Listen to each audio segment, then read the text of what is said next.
今日係2024年9月13號，已經係凌晨嘅1點鐘啦。咁呢個時候呢，睇下呢個小王子先。小王子已經係瞓咗覺㗎啦。呢個小王子哇，瞓得好冧啊。咁呢個小珍珠呢，喺隔離喎，亦都瞓咗覺喎，亦都瞓到好冧啦。哇，睇下先，有冇冚被啊？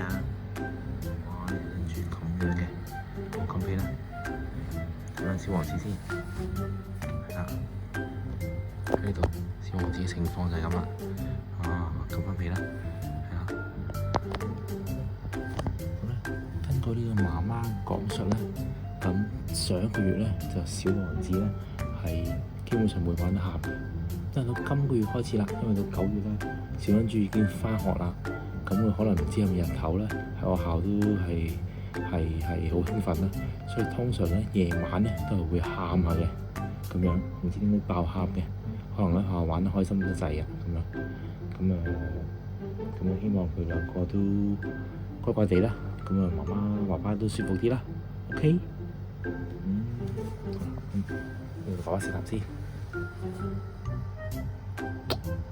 ，OK？ 食啖，好，小珍珠嚟食啖先，呢個點食啊？呢個點食